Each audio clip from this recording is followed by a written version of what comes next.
প্রিয় শিক্ষার্থীবৃন্দ, এখন আমরা দেখব কিভাবে HTML ইউজ করতে হয় এবং কোন কোন টুলগুলো ইউজ করতে হয়। আমরা বলে এসেছিলাম যে আমাদের দুটি টুল লাগবে, একটি হচ্ছে নোটপ্যাড, একটি হচ্ছে ব্রাউজার। খেয়াল করে দেখো, আমি আমার স্টার্ট বাটনে গেলাম, এখানে নোটপ্যাড নামে দেখো নোটপ্যাড নামে সার্চ করলাম, একটা অ্যাপ এসে পড়েছে। দেখো এই নোটপ্যাডের ভিতরে কি করা যায়, শুধুমাত্র কিছু হাবিজাবি যে কোনো ধরনের তুমি লেখা লিখতে পারবা। এই হচ্ছে তোমার নোটপ্যাডের কাজ। হ্যাঁ, ওকে, আমি হচ্ছে তোমাদের দেখাইতে ফেলতে পারছি যে আসলে নোটপ্যাডটা কি। আবার দেখাচ্ছি, এই হচ্ছে আমাদের নোটপ্যাড। ওকে, এইটি আমার লাগবে। ওকে, আর ব্রাউজার তো জানোই, হ্যাঁ, ক্রোম রয়েছে আমার কম্পিউটারে, এতে হচ্ছে ক্রোম ব্রাউজার রয়েছে, এবং হচ্ছে আরও একটি এই যে মাইক্রোসফট এজ নামে আরেকটি ওয়েব ব্রাউজার আমার কম্পিউটারে রয়েছে। আমরা এগুলো ইউজ করে আমাদের একটি ওয়েবসাইট বানানো এখন শিখব।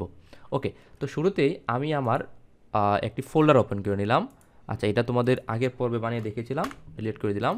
এইখানে জাস্ট আমি একটা ফাইল ওপেন করব।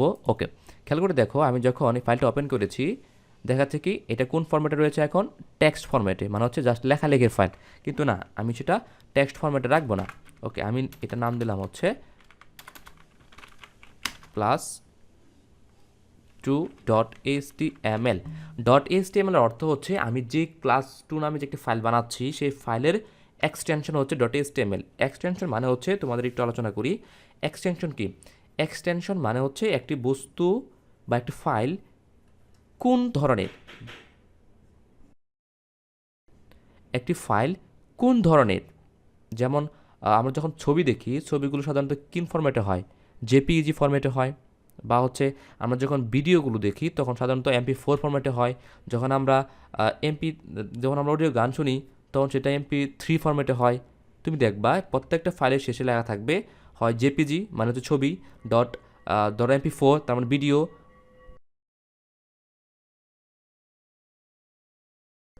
অথবা লেখা থাকবে .mp3, তুমি সেটা দেখে বুঝতে পারো যে এটা একটা অডিও ফাইল, অথবা লেখা আছে .pdf মানে হচ্ছে এটা একটা পিডিএফ ফাইল।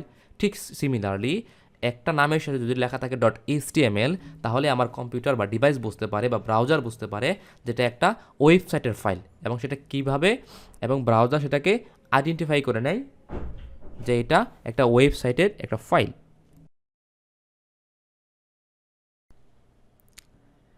এভাবে .html লিখে এন্টার দেওয়ার পর আমার ফাইলটি সেভ হয়ে গেল। এখন সেভ হয়ে যাওয়ার পর এটাকে আমরা দুই জায়গাতে শো করাতে পারি। এক নম্বর হচ্ছে, ধরো আমি ওপেন উইথ একটা ব্রাউজার নাম দেবো, ধরো হচ্ছে গুগল ক্রোম।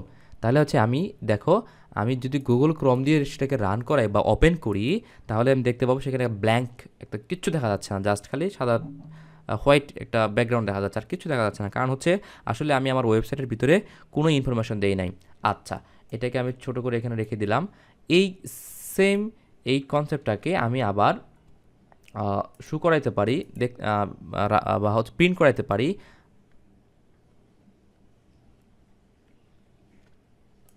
এই সেম HTML ফাইলটাকে আমি আবার ওপেন করতে পারি আমার নোটপ্যাড নামে যে এডিটর রয়েছে সেটা দিয়ে।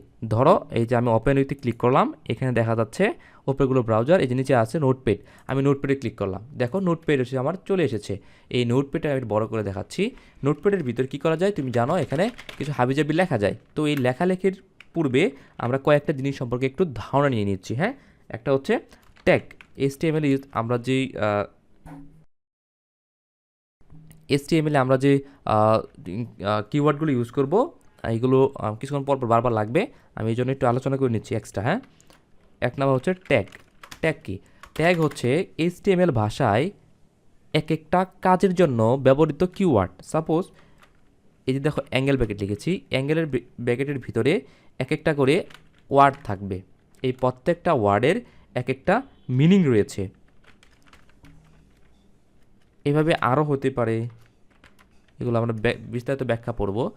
এই দেখো আমি যে অ্যাঙ্গেল ব্র্যাকেট দিলাম, এই প্রত্যেকটা অ্যাঙ্গেল ব্র্যাকেটের ভিতরে যেই একটা ওয়ার্ড দেখতে পাচ্ছ, এইটা মানে হচ্ছে HTML ভাষায় একটা নির্দিষ্ট কাজ, এবং এইটার দ্বারা আরও একটা কাজ, এটার দ্বারা আরও একটা কাজ। তার মানে অ্যাঙ্গেল ব্র্যাকেটের ভিতরে যা থাকবে তাদেরকে আমরা কি বলতেছি, ট্যাগ বলতেছি। কি বলতেছি?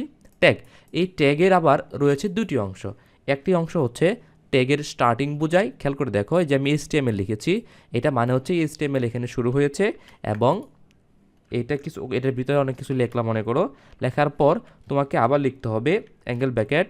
দেখো এইচটিএমএল মানে এইচটিএমএল স্টার্ট, তুমি যখন এই অ্যাঙ্গেল ব্র্যাকেট দিয়ে ব্যাকস্ল্যাশ দিবা তার মানে বোঝাবে এটা এন্ডিং। এবার কার এন্ডিং? এইচটিএমএল এর এন্ডিং। ওকে, এমনভাবে এই যে বডি শুরু করলাম, এই বডি স্টার্ট হয়েছে, একসময় বডি কি হবে, এটা হচ্ছে তোমার ক্লোজিং হবে বা এন্ডিং, বিওডি ওয়াই বডি। সেমভাবে এই যে তুমি যে পি লিখেছ, এই পি এর একটা স্টার্টিং বোঝাচ্ছে, এই পি এর একটা স্টার্টিং বোঝাচ্ছে, এবং এইখানে পি এর একটা ক্লোজিং বোঝাচ্ছে। তাহলে আমরা অ্যাঙ্গেল ব্র্যাকেটের ভিতরে আমরা যা লিখব তাদেরকে আমরা কি বলতেছি? ট্যাগ। আবার ট্যাগ মানে কি বলছি? আবার ট্যাগ মানে হচ্ছে এইচটিএমএল ভাষায় লিখিত এক একটা কাজের নাম। ওকে, যেমন এইচটিএমএল দিয়ে একটা কাজ বোঝায়, বডি দিয়ে একটা কাজ বোঝায়, পি দিয়ে আরেকটা ইস্যু বোঝায়, প্যারাগ্রাফ বোঝায়। আমরা পরে আলোচনা করবো এগুলো নিয়ে। তাহলে ট্যাগ জিনিসটা বুঝতে পেরেছ। ওকে, এবং এই ট্যাগের হচ্ছে তোমার দুই প্রকার, যেইগুলোতে দেখো স্টার্টিং আছে এবং ক্লোজিং আছে, এদেরকে আমরা বলতেছি তোমার পিডিএফে বিস্তারিত দেওয়া থাকবে। হ্যাঁ, তোমার পিডিএফে দেওয়া থাকবে। এই এইচটিএমএল ট্যাগ হচ্ছে কয় প্রকার? দুই প্রকার। খেয়াল করে দেখো কয় প্রকার বলছি? দুই প্রকার। যাদের এই স্টার্টিং এবং ক্লোজিং, আবার দেখো আমি বলছি, যাদের এখানে স্টার্টিং এবং কি থাকবে, মাঝখানে কিছু থাকবে এবং শেষে ক্লোজিং থাকবে। আবার যেমন বডি শুরু হয়েছে, বডি একসময় শেষ হয়ে যাবে। যাদের স্টার্টিং এবং ক্লোজিং দুইটাই থাকবে, তাদেরকে আমরা বলতেছি হচ্ছে কন্টেইনার ট্যাগ। এবং যাদের ভিতরে কোনো ট্যাগ থাকবে না, মানে হচ্ছে ক্লোজিং ট্যাগ থাকবে না, যেমন হচ্ছে বিআর, এটার কোনো ক্লোজিং নাই, এইচআর, আইএমজি, লিঙ্ক, মেটা, বেস, এগুলো আমরা পরে আলোচনা করবো বিস্তারিত। হ্যাঁ, এগুলোর কোনো ক্লোজিং ট্যাগ নাই, এদেরকে আমরা বলে হচ্ছে এমটি ট্যাগ। তাহলে হচ্ছে তুমি আশা করি ট্যাগ সম্পর্কে ধারণা পেয়ে গেলাম, যে হচ্ছে ট্যাগ হচ্ছে দুই ধরনের। একটা হচ্ছে কন্টেইনার ট্যাগ, মানে এন্ডিং, স্টার্টিং এন্ডিং থাকবে, আর হচ্ছে এমটি ট্যাগ। ওকে, আমার আলোচনা আসলে ওইখানে, আমরা আবার চলে গেলাম আমাদের এডিটরে। ওকে, তো এই হচ্ছে আমাদের ট্যাগ সম্পর্কে ধারণা। হ্যাঁ, এটা ক্লোজ করে দিলাম। আমরা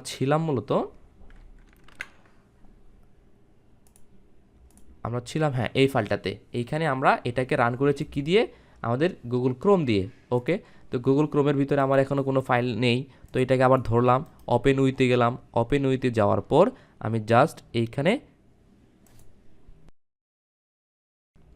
ওকে ইয়েস, নোটপ্যাড দিয়ে আমার সেটা ওপেন হয়ে গিয়েছে। ক্লিক করার পর এবার জাস্ট আমি লিখবো, ওই ট্যাগগুলো লিখবো। প্রত্যেকটা ট্যাগের একটা কাজ আছে। এখন এইচটিএমএল বলে যে ভাই, যে ধরনের ট্যাগে আমরা ইউজ করি, যা মন চায় ওয়েবসাইটে বানাই না কেন, এই প্রত্যেকটা ওয়েবসাইটের কন্টেন্টগুলো আমার ওই এইচটিএমএল নামক একটা ট্যাগের ভিতরে থাকবে। ওকে, এটাকে আমি একটু বড় করে নিচ্ছি। প্রত্যেকটা পুরো ডকুমেন্টটা আমার কিসের ভিতরে থাকবে? এইচটিএমএল এর ভিতরে থাকবে। তো তুমি জানো যে ভাই এইচটিএমএল শুরু হয়েছে, তার মানে তার এইচটিএমএল একদিন কী হয়ে যাবে? ক্লোজ হয়ে যাবে। ওকে, ভালো কথা। এই তো আমার এইচটিএমএল স্টার্টিং, এইচটিএমএল ক্লোজিং। আচ্ছা, এবার তোমাদেরকে আরও একটা জিনিস দেখাবো। ধরো আমি একটা ওয়েবসাইটে যাই, এখানে সাপোজ তোর prothomalo.com। ওকে, প্রথম আলোতে চলে গেলাম, একটু বড় করে নিচ্ছি। আমার এই ওয়েবসাইটের কিন্তু আবার বলেছিলাম দুটি পার্ট রয়েছে। একটা হচ্ছে তোমার বডি, যেখানে তুমি তোমার নিউজটা দেখতে পাচ্ছ, আর উপরে ওই যে দেখো প্রথম আলো বাংলা নিউজ পেপার, একটা শিরোনাম দেখতে পাচ্ছ। এই যে অংশটা, এটাকে বলা হচ্ছে হেড। তাহলে আমার প্রত্যেকটা ওয়েবসাইটের কয়টি পার্ট রয়েছে? দুইটি পার্ট রয়েছে, একটা হচ্ছে হেডিং, একটা হচ্ছে বডি। তো এখন এইচটিএমএল ভাষায় হেডটাকে আইডেন্টিফাই করার জন্য লিখতে হয় হেড। আচ্ছা, আমরা হেডটা পরে শিখবো, আমরা আপাতত বডি শিখি। তো বডি অংশটাকে আইডেন্টিফাই করার জন্য লিখতে হয় বডি ট্যাগ। ওকে, তো বডি ট্যাগ লিখছি, যেখানে বডি শুরু হয়েছে, তাহলে অবশ্যই এই বডির একদিন কী হয়ে যাবে? ক্লোজ হয়ে যাবে, বিও লিখলাম। ওকে, এবার আবার সেভ করে নিলাম। সেভ করে নিলে রিফ্রেশ দিলাম, তাও দেখো ব্ল্যাঙ্ক, এটার ভিতরে কিচ্ছু নাই। কেন কিছু নাই? কারণ আমি তো এটার ভিতরে কোনো কন্টেন্ট দেই নাই। আর এই অ্যাঙ্গেল ব্র্যাকেটের ভিতরে যেগুলো থাকে তাদেরকে বলা হয় কি? ট্যাগ। আর এই ট্যাগ কিন্তু কখনো তোমার আউটপুটে শো করে না। কেন শো করে না? কারণ হচ্ছে এই প্রত্যেকটা ট্যাগ দ্বারা বোঝায় যে তার একটা নির্দিষ্ট পার্টিকুলার কাজ রয়েছে। ওকে, তো এখন এই বডি ট্যাগের ভিতরে ধরো আমি লিখলাম যে হচ্ছে I am a student, STUDENT, আমি যদি এটাকে সেভ করে নিই, সেভ করে নেওয়ার পর ওই যে ফাইলটাকে আমি ওপেন করিয়েছিলাম আমার ব্রাউজারে, সেটা হোক মাইক্রোসফট এজ বা হচ্ছে গুগল ক্রোম অথবা হচ্ছে মজিলা ফায়ারফক্স, যার যেটা কম্পিউটার ইনস্টল করা আছে সেটা রিফ্রেশ দিলাম। ইয়েস, দেখো খেয়াল করে সেটা কিন্তু অলরেডি আমার ওয়েবসাইটে চলে এসেছে। আমি যদি এটাকে ক্লোজ করে কেটে দিই, ধরো এটাকেও সেভ করে এটাকেও কেটে দিলাম। এই তো আমাদের যে অরিজিনাল যেখানে ফাইলটা বানিয়েছিলাম, হ্যাঁ, এই ফাইলটাকে ডিরেক্ট ধরে আমি যদি ওপেন করে নিচ্ছি গুগল ক্রোম অথবা যে কোনো ব্রাউজারে, দেখো ডিরেক্ট আই এম স্টুডেন্ট চলে আসছে। বুঝতে পারছো? আচ্ছা, এবার ধরো আমি এটাকে আবার কেটে দিলাম। কেটে দেওয়ার পর এইটাকে যদি আমি আবার কি করি, রান করি বা ভিউ করি, কি দিয়া, নোটপ্যাড দিয়া। খেয়াল করো, নোটপ্যাড দিয়ে দেওয়ার পর ওই যে তুমি ভিতরে যে হাবিজাবি কোডগুলো লিখছিলা HTML ভাষা নির্ধারিত কিওয়ার্ড বা ট্যাগগুলো দিয়ে, সেগুলো সহ চলে আসছে। তার মানে দাঁড়াচ্ছে আমরা যখন একটা ওয়েবসাইট বানাবো, এই ওয়েবসাইটটা বানানোর জন্য আমরা দুটি টুল ইউজ করবো। একটা হচ্ছে এডিটর, সেটা আমাদের আপাতত আমি তোমাদের দেখানোর জন্য ইউজ করতেছি নোটপ্যাড। আমি এরপরে অন্য অ্যাপ্লিকেশন ইউজ করবো, তোমাদের দেখাবো। তো ধরে নাও আমাদের একটা এডিটর লাগবে এবং একটা কি লাগবে, ব্রাউজার লাগবে, যে ব্রাউজারে আমরা ওয়েবসাইটটার আউটপুট দেখতে পারবো। হ্যাঁ, এবং এভাবে সেভ করে নেওয়ার পর যখন আমি ওয়েবসাইটটা বানাবো, আসলে এই একটা ফাইল ধরে জাস্ট আমি আপলোড করব আমার সার্ভারে, এবং এই সার্ভারের আউটপুটটা কিন্তু তুমি তোমার ব্রাউজারেই দেখতে পারবা।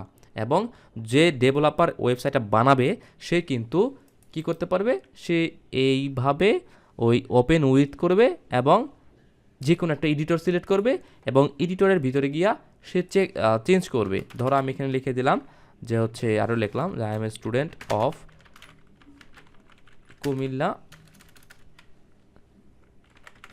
কুমিল্লা ইউনিভার্সিটি।